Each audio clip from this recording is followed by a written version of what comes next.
She has been involved in elder care industry for the past 20 years.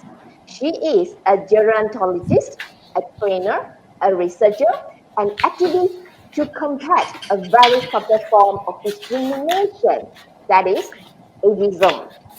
She also been involved in various projects concerning providing the services and facilities to the Malaysian elderly and presented numerous papers at both international and local conferences. She also contributed many articles concerning the aging issues in the media. Her very simple reason for embarking in this field is to return old people to the human race, to make it clear that they are not the special species of creatures from another planet. And today, the topic that she's going to share with us is understanding the authentic aging needs. So, ladies and gentlemen, let's welcome the Vice President of Age Cook Malaysia, Dr. Cecilia Chan. Good evening again, and thank you for the kind introduction. I am Cecilia, and the topic that I'll be sharing today is understanding the authentic aging needs. So let's talk about this word, old. So, how does this word make you feel? When I started my research 5 years ago, and I asked this to my participants. Yeah, so my participants are all 65 and above with the average age of 70. I have about 100 of them. None of them identify themselves as old. So then I try to understand what is their definition of old. If you're 80 and you're not old, what does old means? So they feel that being old means being frail. As long as they can do the activities, like as long as I can still play the badminton, as long as I can hike, I can still jog, I'm not old. And if those who are using the wheelchair or walking aids or staying in a community a nursing home, they are old. So there is this category of otherness. So it has got really nothing to do with the chronological age. And then I began to question myself, how do I feel about this word old? If you're anyone like me, there is a lot of element of fear when I think about the word old. So I then began to question myself. It all have to start with myself. So when I become reflective and I said, why is it that I am afraid of being old and old age? So one of the things that I was afraid of, frankly, is that I will end up in a institution. And I have this experience when I was a little girl. When I was 16 years old, I volunteered in nursing homes, and it was very traumatic. Okay, so those days you can still restrain residents, you can force feed them, and it was a very traumatizing experience. And I had a very bad experience. So I was afraid that I would end up drooling in a nursing hall, pathetic, being wearing a diapers and being tied up and force fed. That was my biggest fear. But then I realized that less than 5% of older Malaysians are in nursing homes. Then I feel better. So what's my second biggest fear? So I have this impression that old people are depressed because they're old and they are, they are facing their impending death. And because death is closer to them, therefore they will be depressed. So look at this. These are actually the members of my Joy Club. Joy Club is actually a community for the active agers in Penang. We call it Joy Club, just older youth. Do they look miserable and depressed to you? Obviously not, right? So we have studies and researchers done over and over again all over the world to indicate that people actually get happier as they get older. And this is called the U curve. People are happiest in the beginning and at the end stage of their life. So Malaysia, we all know we have been bombarded by this news, and we will be bombarded by this in these 5 days. We are definitely getting old. That's given. But my point is that we are not just getting older, but we are getting more segregated by age. And I want to impress you all on this. We are very afraid of growing old. In fact, look at this. We rank number 5 in fearful of being old and fearful about old age. Why is that? This fearful of being old and old age is what we call, social scientists call it a social construct. This is actually a fancy word just to mean that it is made up, it's not real. We have been conditioned and brainwashed by our culture, by our society, by our education, parents, media, etc. And at a very, very young and tender age. So sometimes it is very subtle and yet so pervasive, and we are not aware of it. It goes into our subconscious.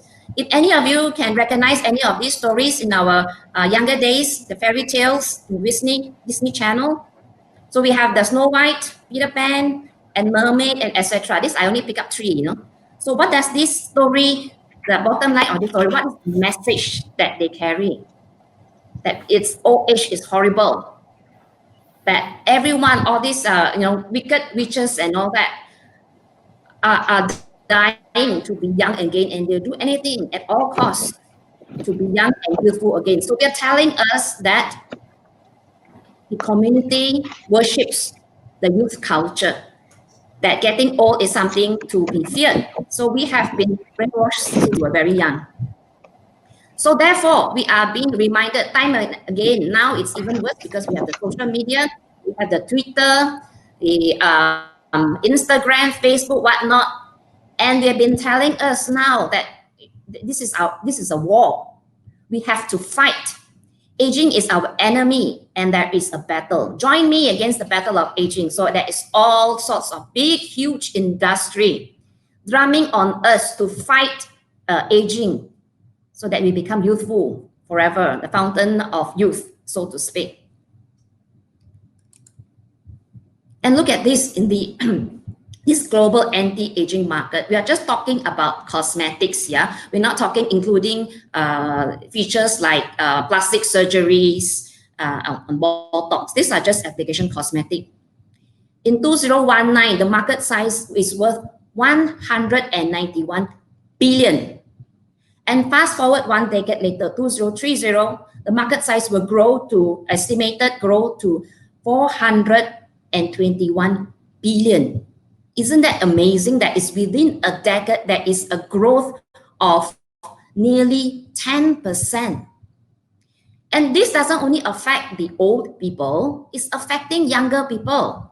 My friend, girlfriend of mine who goes to Korea for her maintenance every 6 months. She goes for her Botox, fillers, whatnot, to look the way she wants to look. And recently, she started bringing her younger daughter along. She's got 2 younger daughter along. And can you imagine how old is her daughter? 18 years old. She brought her 18 years old daughter to go to Korea with her to get her Botox and all that, to iron away any forms of impending wrinkles. So people are getting fearful of any signs of old age at a very young and tender age. And it also affects employment. I remember my classmate telling me that she spends every of her lunch hour hitting the gym so that she can look good and she can be youthful and she can compete with her younger colleagues. Yeah. And I have friends in their 30s who actually go for Botox injections and fillers just before their interview, because looking younger to them has gained a better chances of getting employed. Just imagine that further down the food chain. So the issue that I want to talk about here that is so pervasive and yet so subtle. When I was introduced this word, I don't believe that that I'm ageist.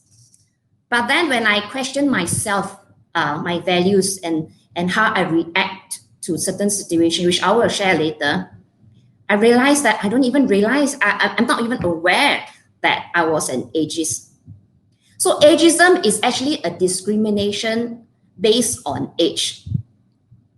And it is a sense where of othering. Okay, so it's like sexism. It is prejudice against based on gender, and racism is a prejudice based on race. Us versus them is usually, and ageism is a prejudice based on the age. It cuts both ways, the young and the old. But today, because of this forum, we'll talk particularly about older generations, the older age. So, among all the discriminations and all the isms, I feel that ageism is a bit weird and it's really ironic because when we are ageist, we have this prejudice against our future self. For all of us will grow old one day, isn't it? We can't escape it. It is a natural process that we will all grow old. So when we are an ageist, we are having this prejudice against our own future self. Think about it. Kind of nutty, right? So this year, I turned 50 this year. So when people ask me my age now, I proudly share that this year I'm 50.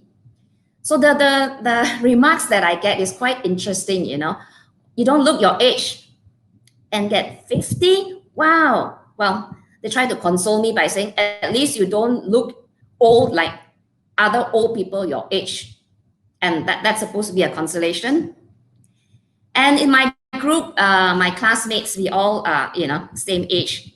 And one of them shared that, don't worry, guys, 50 is the new 20s. And I wrote an article about it in the papers on this and reflected about this. And I wrote that 50 is definitely not the new 20s. I have been in my 20s before, and it's nothing like 50. It cannot be the same. I've been through it. Now I want to experience my 50. I've done my 20s. So these are all very subtle message of ageism that has been drummed into our system. Ageism pits us against each other, which makes no sense at all between the young and the old. And we forget that it is actually a natural process. It's a natural community where we have intergenerational people living together. But because the culture is different now and ageism is so pervasive, it divides us. So what it does is it makes us very shameful of being old. And we feel guilty about being old and we blame ourselves. And this is called internalizing the ageism. How do we do that? When we go to the malls or when we go to the pathways or the garden parks or community halls, and where there are no handrails or there are no pathways for wheelchair or there are pathways for walking aids, we instead blame ourselves that we are not as agile as before, that we are not as fast as before, that we are useless. Right? And then if you remember the ATM, a lot of my older friends, and I understand, ATM machines, either when you press in deposit, withdraw money, it is pretty fast, isn't it? You have to press the numbers very fast, and the account numbers are so damn long, and you have to check the numbers, and you have to key in, and to check whether you press in the rightly, and you have to balance that. It's quite difficult and do it in a very fast pace. But instead of saying that it is not age-friendly, we blame ourselves that we are slow now, we are useless. So ageism actually segregates us, it divides us, and we tend to avoid aging. We do not embrace our age. And we have a very low self-esteem. And because of ageism, what happens when someone wants to start a band at 75? How do we react? If somebody wants to have a romance and they fall in love at 70, they feel very shameful. I remember I have this case, it's a real story, kisah benar, in a facility, aged care facility, when a 70-year-old and a 72-year-old, they actually fell in love in the aged care facility. And it was so frowned upon. Everybody was against them. Their children were against them because they were too old. It is and it is so memalukan, you know, they are so ashamed. So what is, we have to stop and think, is having room, are they less human now? Are they not able to have feelings? What about sex? So we have patients actually, because we assume that people stop having sex when they are old and they are sexless. So when we have cases like sexually transmitted diseases and etc., they don't report because they are very ashamed that to admit that they still have sex. And these are real life issues that I'm sharing.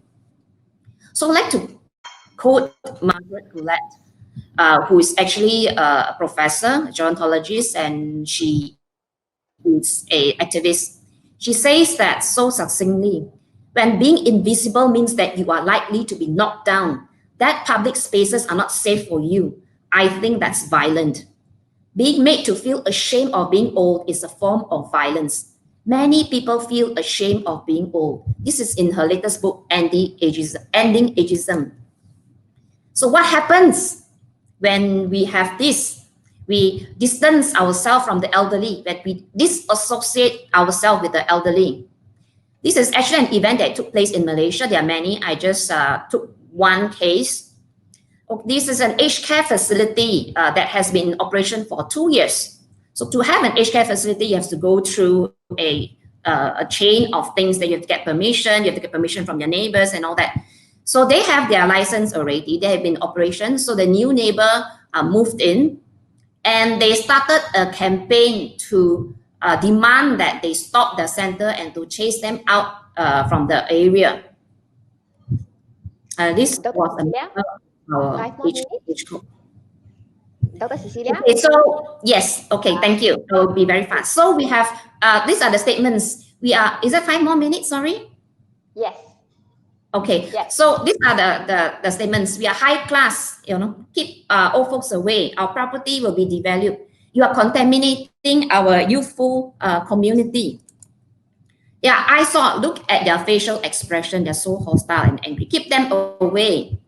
You know, it is much easier to blame and dislike the faceless. Discrimination is the problem, not aging.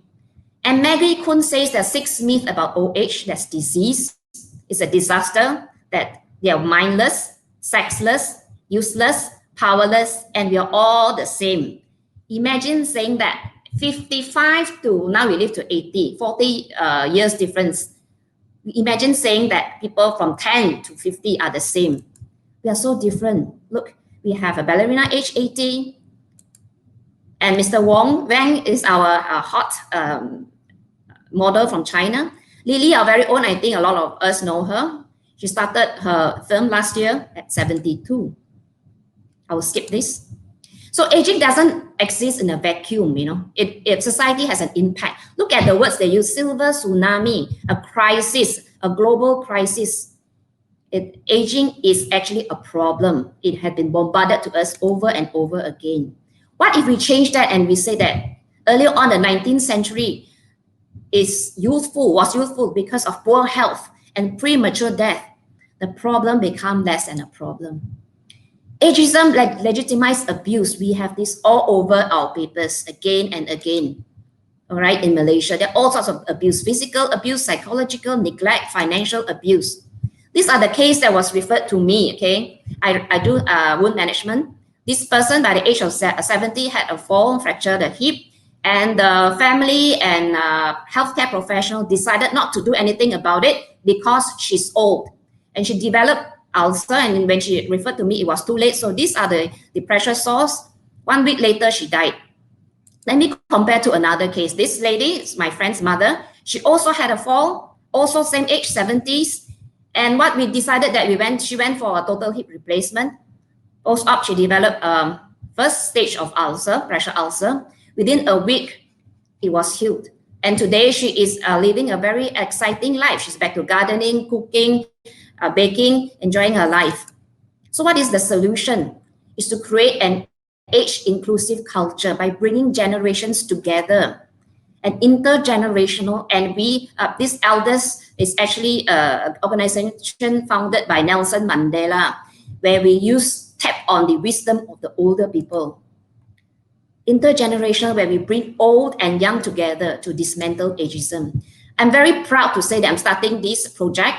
It's called Intergen Fashion Show and Charity Dinner, where we have a group of all sorts of people, fashion designer, models, makeup artists, marketeers, branding people of all ages, students and retirees coming together to plan on this Intergen. So I welcome any of you who want to join. Please do join us. We hope to host that in October if everything is well.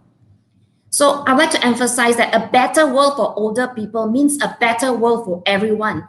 Aging is a powerful and natural process that unites all of us. My question just now is, what are the needs? What are the authentic needs of the old people? Is to give them back their full citizenship. Because when we stop looking at aging only in terms of loss and dependency, we can learn to capitalize on its promise by investing in age-friendly communities with integrated services. Thank you.